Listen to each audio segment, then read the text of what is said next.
Hola muchachos, buenas tardes. ¿Me pueden escuchar? ¿Me escuchan?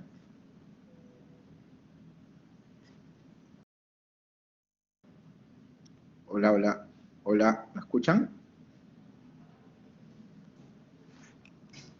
Sí, doctor, sí se le escucha. Ok, gracias, gracias. A ver,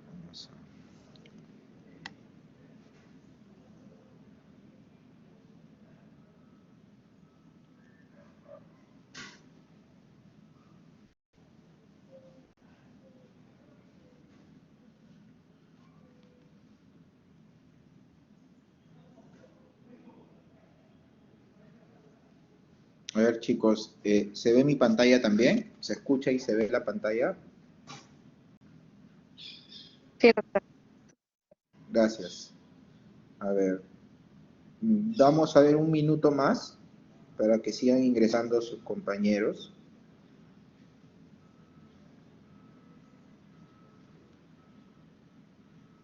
Y ya pues vamos viendo.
Bien, vamos a empezar hoy día la clase, la última clase. En verdad, antes de continuar, quería agradecer a todos ustedes, en especial a los del grupo, quienes se han conducido muy bien en esta rotación y la verdad es que no esperaba menos de la universidad.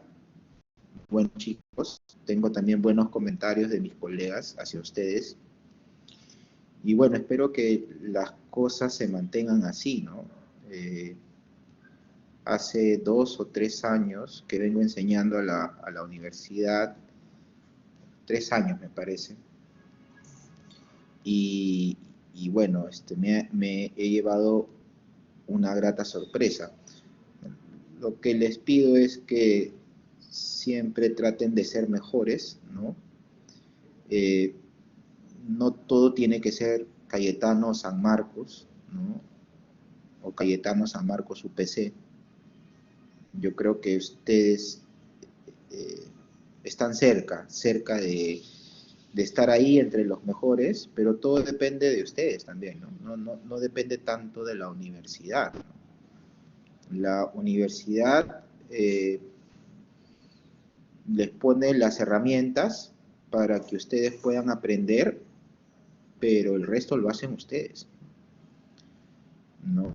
Entonces, viniendo a clases, conectándose, participando, leyendo, ¿no? Siendo responsables con sus quehaceres, ¿no?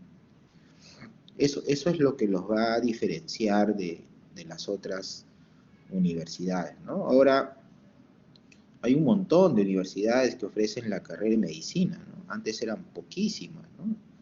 San Marcos, Villarreal, Cayetano y San Martín, nomás me parece que eran las únicas que ofrecían. Y ahora hay muchas más. Entonces, por ende también es un poco más fácil ahora ser médico que antes, ¿no? Antes era un poquito más difícil. Los tiempos han cambiado, también es cierto, pero los tiempos deben cambiar para bien, ¿no? No para mal, ¿no? Siempre cuando se habla de los tiempos pasados se piensa que es mejor, pero no creo que sea así del todo, ¿no?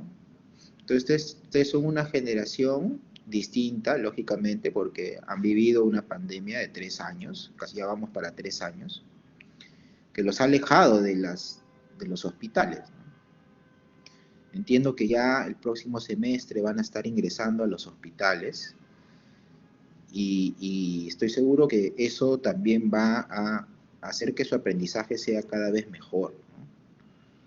Entonces, tienen que seguir adelante, chicos, y esfuércense, no lo hagan por la nota, háganlo porque tienen un compromiso primero tienen un compromiso con sus padres, ¿no? Tienen un compromiso con la sociedad espera que ustedes sean buenos médicos, ¿no? Y tienen un compromiso finalmente con ustedes mismos, ¿no? De aprovechar el tiempo, de estudiar, de ser cada día mejores, ¿no? Cuando ustedes sean médicos, se van a dar cuenta de que van a añorar ser alumnos. Cuando ustedes son alumnos, ahorita añoran estar en el colegio, ¿no? Y así, ¿no? Siempre vamos a añorar los tiempos previos, los tiempos pasados. Y cada vez va a haber más responsabilidades, ¿no? Así que este es el momento donde ustedes tienen que dedicarse a aprender y a estudiar, ¿no? Ya después habrá tiempo para trabajar y también para estudiar, y seguramente habrá tiempo para trabajar, para la familia y también para estudiar. Aprovechen las etapas de la vida, ¿no? Usted está en una etapa bien, bien bacán, bien chévere, ¿no? Pero no es eterna esta etapa, ¿no? Muy bien, chicos. Esas eran mis palabras finales y voy a proceder al curso. Ya se van conectando, cada vez somos más. Y bueno, el tema de hoy, ¿sí? ¿Alguien? Ya, sí, sí se escucha, ¿no? ¿O estoy hablando solo? Sí se escucha, doctor. Buenas Sí. tardes. Ya, perfecto, gracias, gracias. Entonces, esta es la agenda de hoy. Vamos a ver qué tan, qué tan frecuentes son las infecciones en el adulto mayor. Vamos a hacer una pequeña introducción de la sepsis, definición, epidemiología, fisiopato, diagnóstico, manejo y algunas conclusiones. Entonces, la infección es la principal causa de muerte en la tercera parte de las personas, ¿no? Sobre todo aquellas que tienen personas con más de 65 años, ¿no? O sea, un paciente adulto mayor es susceptible a hacer cuadros infecciosos, ¿no? Y no solamente cuadros infecciosos a secas, ¿no? Sino cuadros infecciosos severos, ¿no? Que terminan en sepsis, ¿no? Rápidamente, una infección urinaria en una paciente adulta mayor se puede convertir en shock séptico, ¿no? En el lapso de 24 horas, 12 horas, ya la paciente necesita aminas vasoactivas para mantener la presión, necesita necesita monitor para ver las funciones vitales, la monitorización de diuresis, necesita una unidad de cuidados intensivos, ¿no? Entonces, estas infecciones en los adultos mayores tienen un impacto importante en la morbilidad, ¿no? Se sabe que cuando se va haciendo uno cada vez más viejo, también envejece el sistema inmunitario, ¿no es cierto? Y no solamente desde el punto de vista de la cantidad de nuestras poblaciones de linfocitos T, de glóbulos blancos o de macrófagos o neutrófilos, sino también en la calidad de estos, ¿no? Estos envejecen no solamente en cantidad, sino también en calidad, ¿de acuerdo? Eso se llama inmunosenescencia, ¿no? Es el envejecimiento paulatino, progresivo del sistema inmunológico, ¿no? Entonces, este envejecimiento del sistema inmunológico va a ocasionar que el paciente adulto mayor pues sea más susceptible a la invasión de microorganismos. Es decir, una infección que en una persona adulta se puede desarrollar de manera leve o moderada, en el adulto mayor este microorganismo suele ser un tanto más agresivo, ¿no? O sea, invade torrente sanguíneo, puede hacer sepsis, choque séptico. Mayor riesgo de infecciones por patógenos intracelulares, eso es correcto. Estos pacientes adultos mayores suelen tener más riesgo de hacer infecciones micóticas, de hacer infecciones por el Mycobacterium tuberculoso, de salmonela, de, digamos, bacterias o virus que son meramente intracelulares, ¿no? Un paciente, por ejemplo, adulto mayor, tiene más riesgo de hacer infecciones de tipo viral de herpes zóster, por ejemplo, ¿no? Un adulto mayor tiene más riesgo de hacer herpes zóster, un adulto mayor tiene más riesgo de hacer alguna infección tipo citomegalovirus, de repente, ¿no? Entonces son más susceptibles a infecciones por intracelulares, ¿no? Existe en los adultos mayores una respuesta deficiente de los anticuerpos a las vacunas, ¿no? Entonces, por eso que algunas vacunas se recomiendan a una edad determinada, ¿no? Mientras mucho mayor se sea, menos respuesta tendrá el organismo en generar anticuerpos por una determinada vacuna, ¿no? Y eso se ha visto porque hay una reducción de los receptores Toll-like, hay una senescencia de la célula CD8, una reducción de la célula CD4 y también cambios en las células B. Y finalmente hay un deterioro de los mecanismos de defensa contra hongos y patógenos virales debido a la alteración de la transducción de señales después de unión a las citoquinas.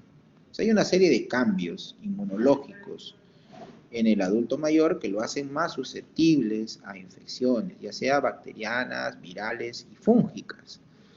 Entonces, la población de individuos mayores de 60 años fue de 243 millones en el 2013. O sea, habían 243 millones de adultos mayores. Y se espera que para el año 2050 el número sea de 2 billones, ¿no? O sea, van a haber hasta 4 veces más adultos mayores en el año 2050. Lo cual significa que para el año 2050, seguramente ustedes ya médicos adultos, ¿no? Algunos ya con 60 años, otros menos, pero médicos, al fin y al cabo, van a tener una gran población de pacientes adultos mayores, ¿no? Entonces, es importante que, bueno, sepan estos datos porque la población mundial tiende con los años a hacerse más vieja, ¿no? A envejecerse. Las infecciones respiratorias, principalmente la neumonía, dan razón de la mayoría de las hospitalizaciones, ¿no? Las hospitalizaciones por sepsis e ITU se han incrementado dramáticamente, especialmente en mayores de 85 años, ¿no? Con respecto a la fiebre, puede estar ausente en hasta 1/3 de los pacientes con infección aguda, ¿no? Este es un dato importante, ¿no? Porque ustedes seguramente deben haber escuchado que sus profesores le dicen, este paciente está infectado, y por ahí alguien dice, pero no tiene fiebre. Entonces, el adulto mayor puede que no haga fiebre, ¿ya? En 1/3 de los casos puede no hacer fiebre, ¿ya? Ahora, si no hace fiebre, debe tener otros marcadores que te indiquen que está infectado, ¿no? Como por ejemplo los marcadores inflamatorios, ¿no? Como la PCR, la procalcitonina, los glóbulos blancos, ¿no? Entonces hay otros marcadores que nos pueden hacer pensar que el paciente está infectado, no necesariamente la fiebre. Lógicamente siempre tenemos que evaluar la fiebre, ¿no? La fiebre casi siempre, no siempre, ¿de acuerdo? Casi siempre termina obedeciendo a una etiología infecciosa. ¿Qué más? Tener cuidado, ¿no? Porque a veces con los adultos mayores nosotros queremos que tenga 38 grados o 38.3 grados de temperatura para decir que está febril, ¿no? Pero esto no siempre es así, porque los adultos mayores tienen una disminución de la capacidad termorreguladora y también la respuesta a los pirógenos endógenos es anormal, ¿no? Entonces, una sola temperatura de 37.8 o más ya puede indicarnos que el paciente adulto mayor está con fiebre, o 2 temperaturas orales mayores o iguales a 37.2 o rectales mayor a 37.5. Ya nos indica que el paciente está con fiebre. O el incremento de 1.1 grados centígrados de su temperatura basal. O sea, si la temperatura basal de este abuelito era 36.5 o 36.4 y ahora tiene 37.5, ¿no? O 37.6, ya podemos decir que está con fiebre, ¿no? Incremento de 1.1 grados centígrados de su temperatura basal. Entonces, no debemos esperar que el adulto mayor nos haga 38.3 grados centígrados para decir que tiene fiebre, ¿no? En ellos hay que tener algunas consideraciones. Y ojo, no toda fiebre es igual a infección, ¿no? Entonces, ya seguramente con el desarrollo del curso, cuando vean otras especialidades, otras ramas de la medicina interna, se van a dar cuenta de que hay enfermedades metabólicas, hay enfermedades inmunológicas, enfermedades oncológicas que también te pueden dar fiebre, y eso no significa que tenga un proceso infeccioso, ¿no? Entonces, ¿qué cosa es la sepsis? ¿O por qué estudiamos sepsis, ¿no? La sepsis es una enfermedad común, mortal y costosa en todo el mundo. Es común porque si ustedes visitan los hospitales, van a encontrar que seguramente, no sé, se me ocurre un 20 o 30% de los pacientes que están hospitalizados seguramente tienen algún cuadro infeccioso. Y de ellos, seguramente el 20 o 30% tienen sepsis o están catalogados como sepsis, ¿no? Entonces es una enfermedad común, mortal, la sepsis mata, ¿no es cierto?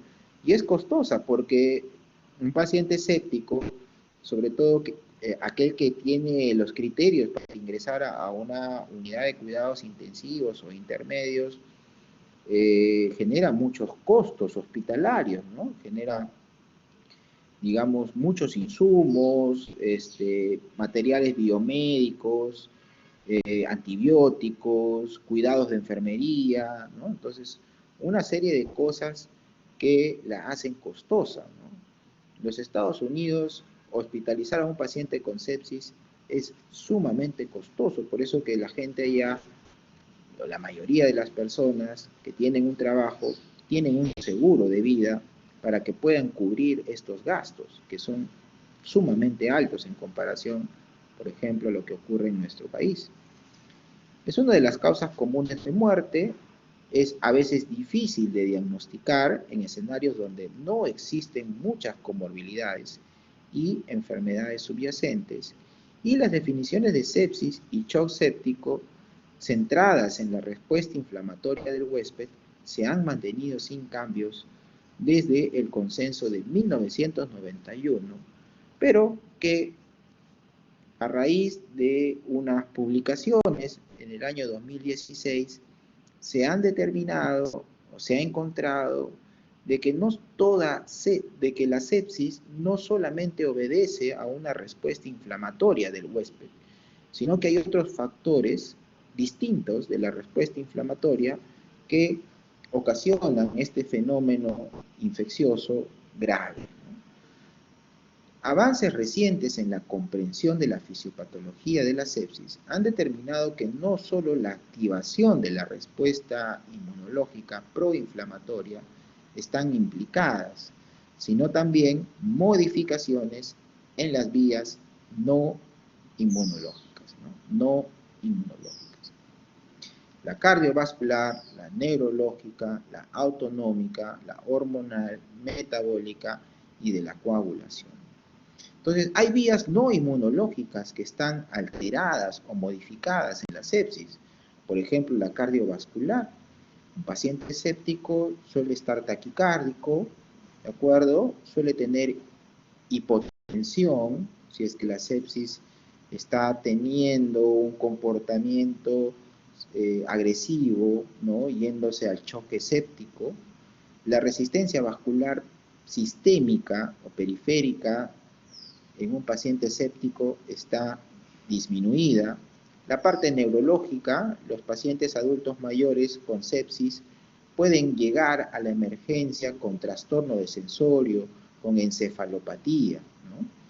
Autonómica, sí, por supuesto, la sepsis, los pacientes con sepsis pueden tener taquicardia, bradicardia, hormonal, porque hay varias hormonas que pueden estar alteradas en la sepsis, como la hormona tiroidea, por ejemplo, la hormona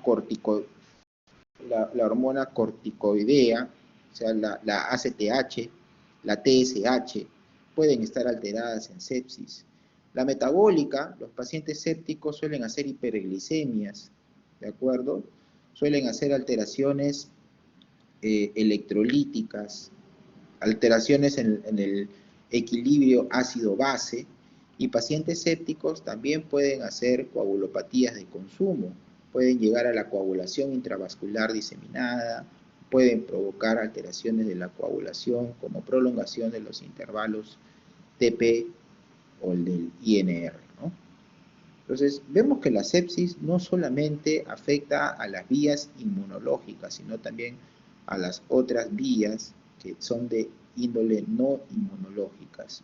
Entonces, en 1992, en un consenso de expertos en Atlanta, determinaron de que la sepsis era una respuesta sistémica a la infección, ¿no?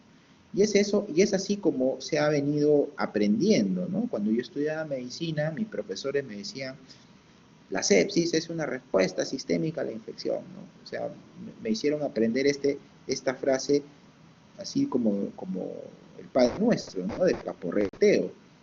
Pero se ha visto que esto no es tan cierto, ¿no? Entonces, antes, por ejemplo, para diagnosticar sepsis, el paciente tenía que cumplir criterios de SIRS, que es el síndrome de respuesta inflamatoria sistémica, definida por la presencia de al menos 2 de los siguientes 4 criterios, ¿no? Un criterio era que el paciente tenga fiebre o hipotermia, que tenga la frecuencia cardíaca más de 90, que tenga taquipnia, es decir, una frecuencia respiratoria más de 20 por minuto, o que esté hiperventilando y que esto se corrobore con una presión arterial de CO2 menos de 32, o que tenga leucocitosis, o que tenga leucopenia, o que tenga 10% de neutrófilos inmaduros, ¿no? Y eso se llama abastonado, ¿no? Neutrófilos inmaduros o abastonado. Pero lo que se vio a partir de esta definición, que en su momento fue aceptada y que todo el mundo manejaba estos conceptos, ¿no es cierto? Lo que se vio fue de que no todos los pacientes que tenían sepsis tenían estos criterios, ¿no? Había pacientes con sepsis que no hacían leucocitosis y que no hacían leucopenia. Habían pacientes con sepsis que no estaban con fiebre. Habían pacientes con sepsis taquipnea o hiperventilación. Entonces, lo que se vio era que si usábamos solamente estos criterios, una gran cantidad de casos de sepsis se nos iban a escapar del diagnóstico. Entonces, ¿qué hicieron? Nuevamente replantearon los diagnósticos y se reunieron unos años después.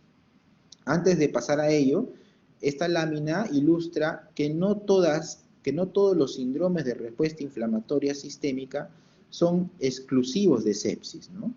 Entonces, hay situaciones como los grandes quemados, la pancreatitis, los pacientes politraumatizados, los que salen de sala de operaciones, ¿no?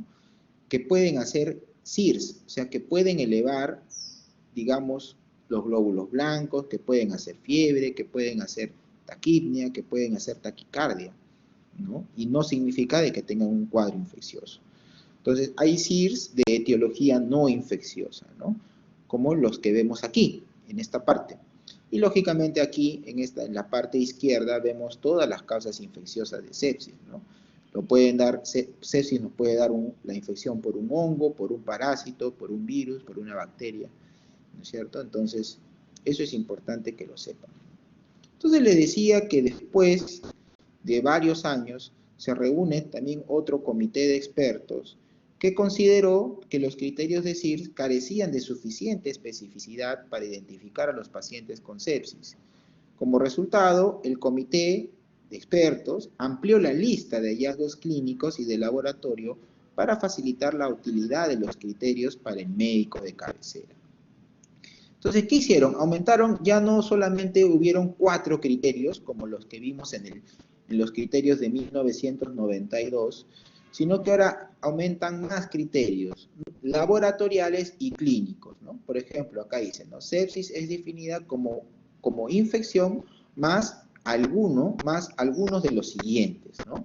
Hipertermia o hipotermia, taquicardia o taquipnia, alteración del estado mental, edema o balance hídrico positivo, elevada glucosa, leucocitosis o leucopenia, o bandemia, que es el incremento de los abastonados, proteína C reactiva o procalcitonina elevada, hipotensión, saturación de oxígeno venoso mixta baja o índice cardíaco bajo, hipoxia, oliguria o niveles de creatinina elevado, anormalidades de la coagulación, hilio, trombocitopenia, bilirrubinas elevadas, lactato elevado y el llenado capilar, digamos, el tiempo de llenado capilar más de 2 segundos, ¿no? Entonces, miren ustedes, los criterios se ampliaron, ¿no? Pero no nos decían con cuánto de estos criterios el paciente ya podía ser catalogado como séptico. Quedaba a criterio del médico, quedaba al criterio del médico tratante, ¿no? Determinar si el paciente estaba séptico. Entonces, esto ocurrió en el año 2002 y para el año 2016 se replantea todo nuevamente, ¿no? Se vieron de que estos criterios, los anteriores comentados, eran muy amplios y no podían ser utilizados de manera práctica. Entonces, un comité nuevamente de expertos de las sociedades tanto americana como europea se reúnen y definen a la sepsis como una disfunción de órgano que amenaza la vida, causada por una respuesta inflamatoria no controlada del huésped a la infección, ¿no? Entonces, esa es la definición, ¿no? O sea, es una infección, ¿no?, causada por una respuesta no controlada, pero con una disfunción de órgano, ¿no? O sea, tiene que haber una disfunción de órgano para que sea para que el paciente tenga sepsis, ¿no? Entonces, ¿cómo definimos disfunción de órgano? Entonces, para eso se evalúa con el score de SOFA, ¿no? Entonces, ¿qué evalúa el score de SOFA? Evalúa la parte ventilatoria, viendo los PAFIs, ¿no? Si el PAFI es bajo, eso ya es un punto. Ve la parte de la coagulación. Si hay trombocitopenia, ese es un criterio de SOFA. Si las bilirrubinas están elevadas, es un criterio de SOFA. Si hay hipotensión, eso es otro criterio. Si hay alteración del estado mental, o si hay una elevación de creatinina o una disminución del flujo urinario. Entonces, evalúan todos estos criterios. Si uno de ellos está alterado, ¿de acuerdo?, y el paciente tiene un cuadro infeccioso, entonces eso es una sepsis. Entonces, en los últimos 40 años, la incidencia de la sepsis severa ha aumentado sustancialmente, en parte debido a la edad creciente de la población. Cada vez la población se va haciendo vieja, ¿no? Y cada vez la tecnología avanza, entonces la posibilidad de que un paciente salga con éxito de un cuadro infeccioso o salga con éxito de una cirugía amplia, de una cirugía compleja, o tenga éxito en una quimioterapia para un cáncer, digamos, agresivo, hace que la esperanza de vida de la población sea cada vez más amplia, más alta, ¿no? Entonces, la esperanza de vida de la población ha aumentado en los últimos años, ¿no? En la década de los 30, 40, la gente, llegar a los 50 años era todo un logro, ¿no? Entonces, ahora, pues, tenemos abuelitos en casa de más de 80, de más de 90, algunos por ahí que tienen algún familiar con 100 años, ¿no? Eso no ocurría antes, en otros tiempos, porque no teníamos la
antiinflamatoria. La microcirculación también.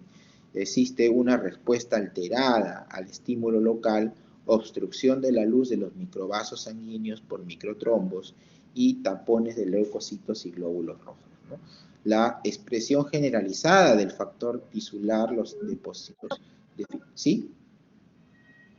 Disculpe, ¿Sí? pero se le fue, ¿sí me escucha? Se le fue la señal. No sé si podría volver a repetir esa parte porque se salió de la sesión y se volvió a reconectar. ¿En qué parte? Al inicio, creo que antes de esta diapositiva. ¿Cuál? ¿Aquí?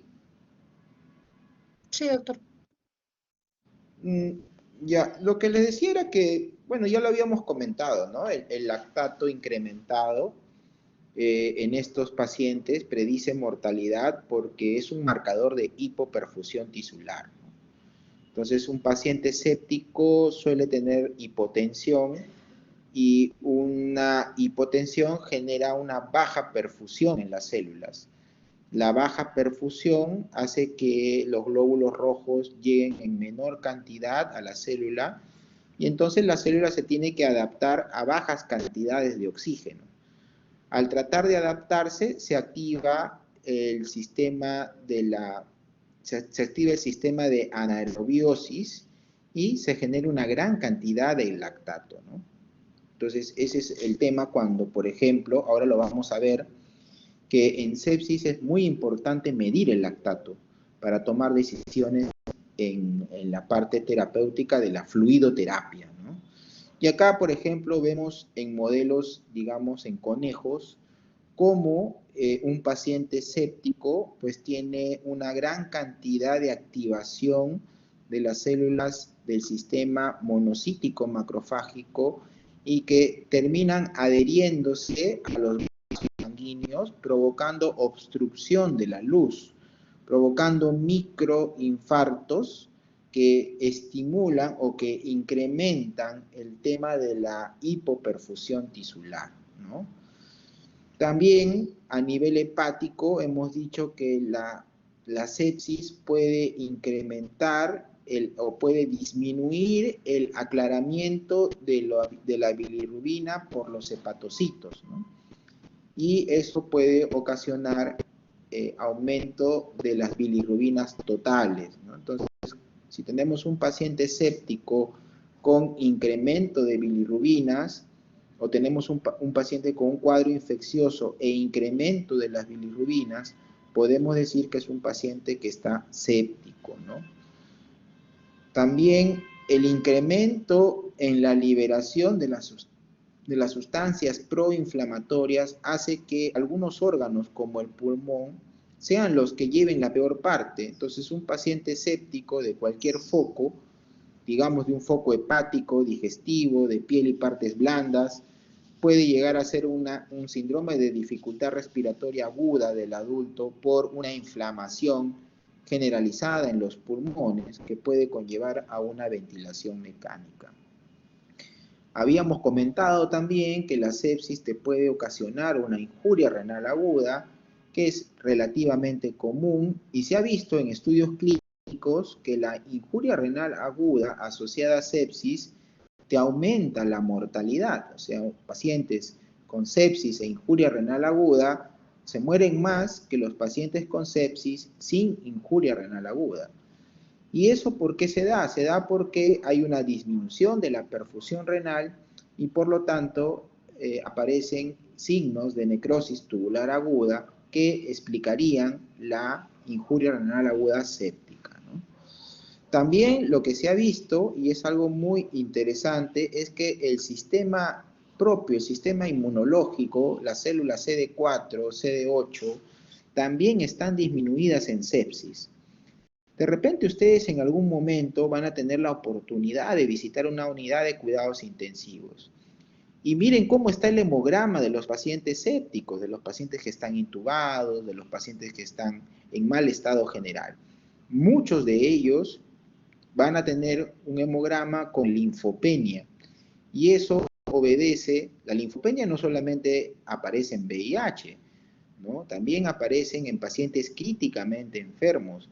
Y eso se ha comprobado. En el año 2001 salió una publicación muy interesante donde se ve que no solamente el sistema inmunológico se exacerba, sino también algunas células del sistema inmunológico se deprimen, como las células CD4, CD8, que se ve que en pacientes sépticos, en comparación a los pacientes politraumatizados o los pacientes que están en UCI por otras causas que no sean sépticas, tienen niveles más bajos, ¿no?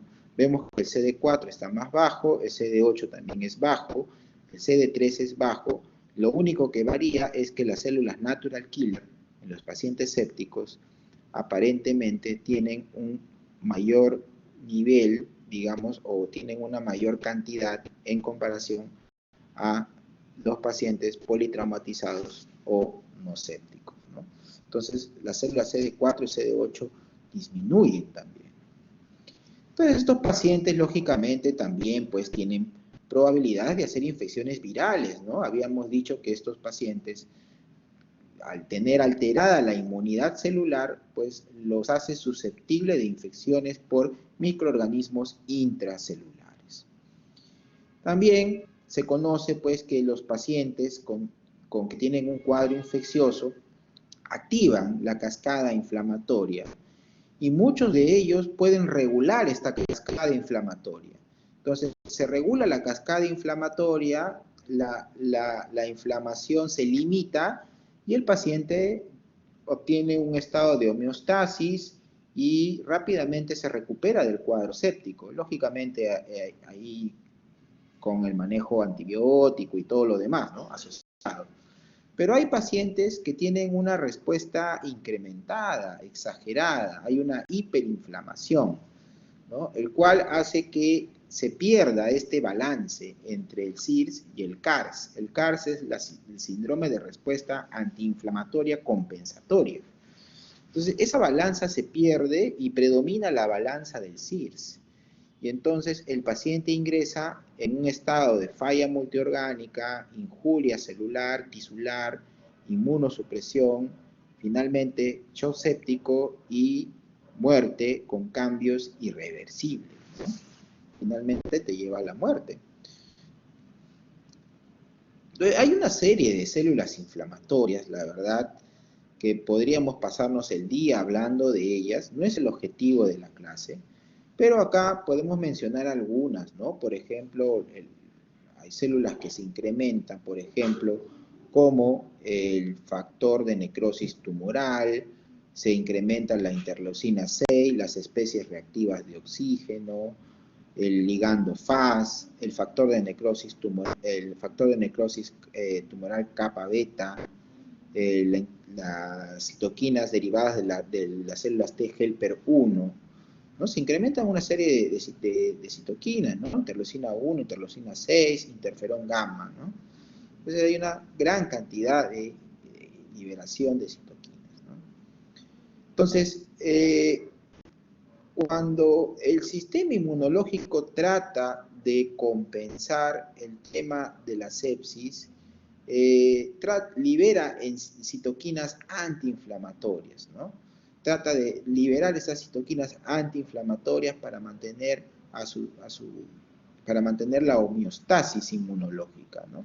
Entonces hay una gran cantidad de enzimas antiinflamatorias. Cuando estas enzimas antiinflamatorias son vencidas, ¿de acuerdo? O sea, son derrotadas, puede que ocurra algo que se llama tormenta de citoquinas, que es lo que se postulaba como fisiopatología importante en el coronavirus, ¿no? El coronavirus grave o severo, ¿no? La tormenta de citoquinas, el cual produce una injuria irreversible.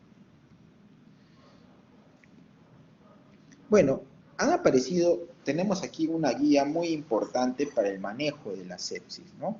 Se dice que la sepsis debe manejarse rápidamente, se debe actuar de manera rápida, ¿no?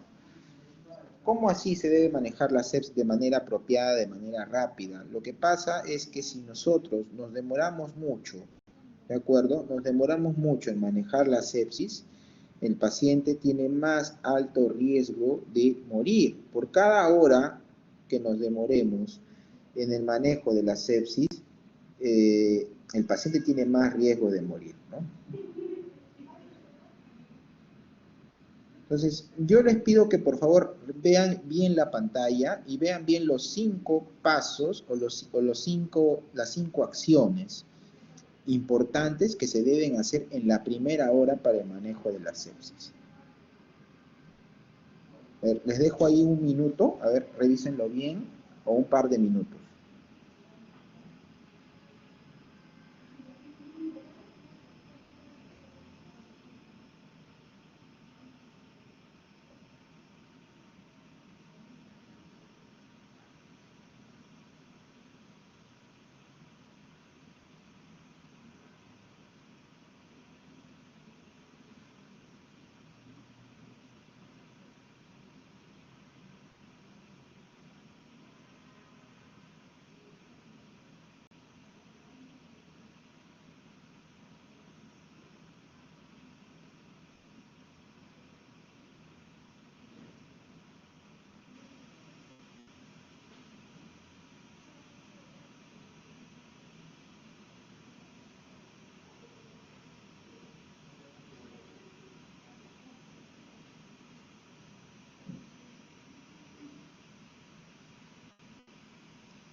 Ok, como pueden ver aquí en la imagen, ¿cierto? Lo primero que se debe hacer es medir el lactato sérico, ¿no?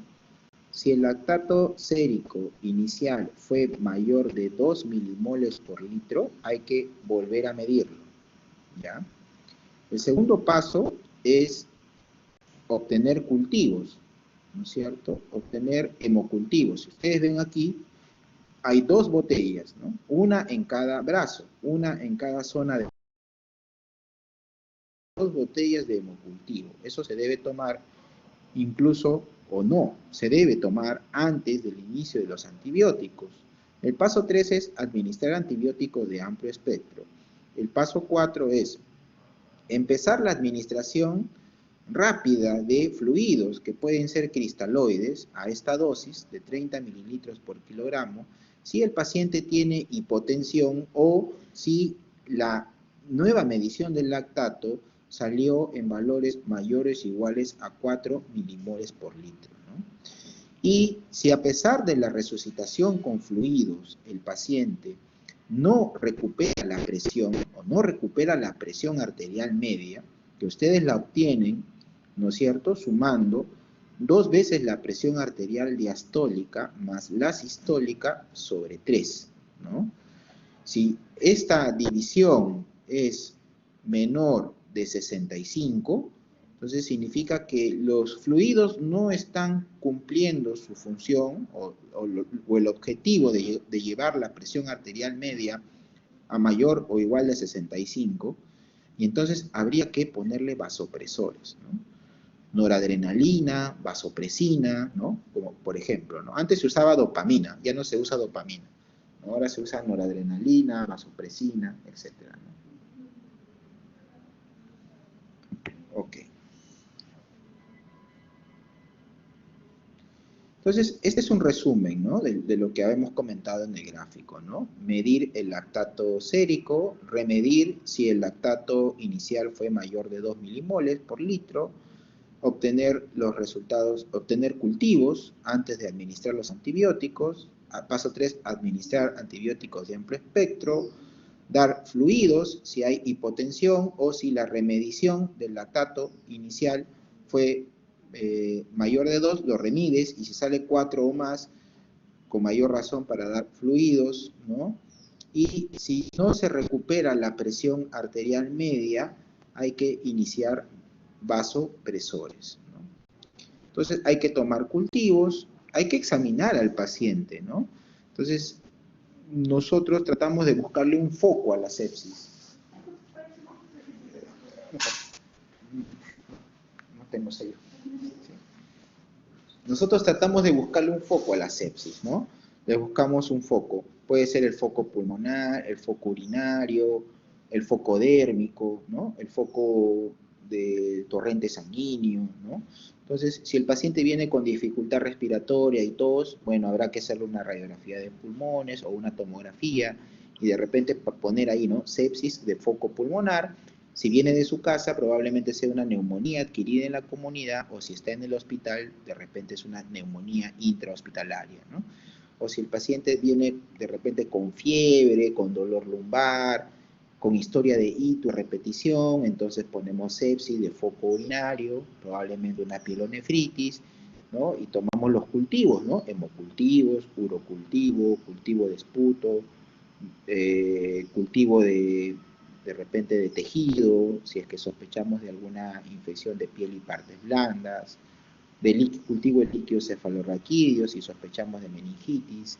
Entonces, los cultivos tienen que ir dirigidos en base al foco de infección, ¿no? No es que tú tengas que cultivar todo, ¿no? Cultivo, dice, ¿no? Cultivo de sangre, de orina, de esputo, de piel, de todo. Entonces, eso no tiene sentido. Los cultivos tienen que ir dirigidos, tratar de dirigirlos para el foco que uno está sospechando, ¿de acuerdo? ¿Qué más? También pedimos biomarcadores, ¿no? Los biomarcadores que pedimos son la proteína C reactiva, la procalcitonina, las pruebas de imágenes que ya les he comentado. ¿Qué más? La proteína C reactiva es inespecífica porque también se puede elevar en situaciones no infecciosas, pero que cuando estamos sospechando de un cuadro infeccioso nos ayuda, ¿no? La procalcitonina sí es más, digamos, un biomarcador que se ajusta más a un proceso infeccioso más que a un proceso inflamatorio en general, ¿no? Entonces, si tenemos una procalcitonina elevada, casi siempre eso indica un cuadro séptico de origen bacteriano.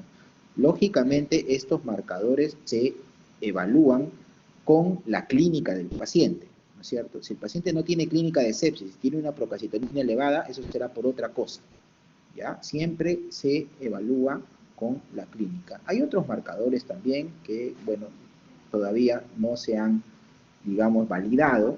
Hay un marcador que, la proadrenomedulina, por ejemplo, la varianza de la presión de CO2 y el lactato, que, bueno, ayudan, pero no están, y no son tan reconocidos como la PCR y la procalcitonina, ¿no? Entonces, lo que les decía yo es que, ¿por qué actuar tan rápido en sepsis? Debemos actuar de manera rauda, pero siempre pensando, porque por cada hora que pasa y no hacemos las cosas correctas, la mortalidad del paciente se incrementa la mortalidad. Entonces los antimicrobianos deben ser indicados lo más pronto posible, idealmente luego de tomar los hemocultivos, ¿no? Ahora ya se discutirá si dar 2 antibióticos, dar un antibiótico, ya dependerá de la experiencia de cada uno de ustedes conforme ustedes vayan, digamos, adquiriendo sus propias habilidades, ¿no? Si están sospechando de un foco pulmonar, de repente ustedes dicen, bueno, quiero cubrir con 2 antibióticos. La guía dice que si es una infección pulmonar severa, una neumonía comunitaria severa, puedo dar una cefalosporina de 3ª generación más una quinolona respiratoria. Bueno, ok, está bien. Ya eso dependerá de qué tanto ustedes saben, qué tanto están actualizados y qué tanta experiencia tienen, ¿ya? No siempre 2 antibióticos es mejor que 1, ¿de acuerdo? Hay algunas situaciones donde solamente un antibiótico es necesario, pero en algunas otras seguramente 2 antibióticos son totalmente justificados. Esa problemática no la voy a discutir con ustedes, porque eso no es un tema del día de hoy. El día de hoy es darles los lineamientos para que ustedes puedan reconocer una sepsis y puedan actuar de manera correcta en el tiempo correcto, porque sabemos que los pacientes sépticos, si no son reconocidos a tiempo, terminan muy mal y muchos de ellos con la muerte, ¿no? Los fluidos, se han hecho varios trabajos para ver qué cosa es mejor, si los cristaloides o los coloides. Bueno, no hay ninguna diferencia, la mayoría de los estudios no muestran diferencias, pero lo que se usa bastante es los cristaloides, ¿no? Como el cloruro de sodio, o se usa también el lactato de Ringer, ¿no? El lactato de Ringer. En algunas situaciones muy particulares está indicado el pasar albúmina o pasar coloides, pero en líneas generales lo que ustedes tienen que saber es que los fluidos que se deben utilizar para mejorar la presión, la volemia, son los cristaloides y entre ellos el cloruro de sodio o el lactato de Ringer, ¿no? Si hay un foco infeccioso como un absceso, una colección, una vesícula gangrenada, infectada, un apéndice perforado, infectado, hay que sacar ese apéndice, ¿no? Hay que hacer control de foco, se llama eso. El antibiótico no va a resolver una apendicitis. La apendicitis perforada es manejo quirúrgico. Se entra a sala de operaciones, se saca el apéndice, se lava la cavidad peritoneal y se da antibióticos, ¿no? Lo antibiótico no va a resolver eso. Si hay una colección, un absceso, se tiene que entrar a sala de operaciones, a drenar esa colección, ese absceso, tomar muestras de cultivo y brindar antibióticos, ¿ya? Entonces, a veces, ustedes van a ver que no quieren entrar a sala de operaciones, el paciente se sigue complicando y lo único que hacen es más antibiótico, más antibiótico. Entonces, el manejo de algunas cosas, de algunas infecciones es médico quirúrgico, ¿no? La apendicitis es quirúrgico, médico con el antibiótico, la fascitis necrótica, manejo médico quirúrgico, ¿no? Y acá están los que se suelen usar en sepsis, ¿no? Noradrenalina es el más recomendado, ¿no? Ok, chicos, no sé si habrá alguna pregunta o comentario sobre el tema.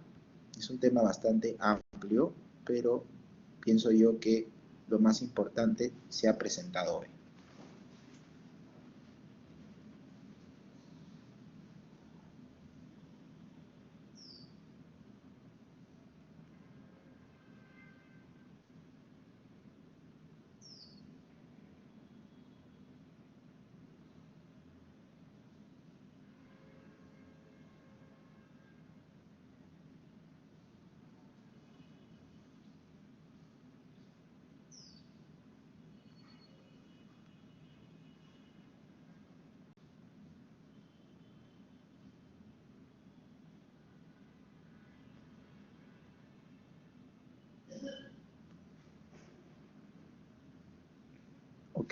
Ok, chicos. Bueno, si todo está claro, bueno, yo les agradezco por todo y bueno, que tengan un buen fin de semana. Cuídense bastante. Chao, chao.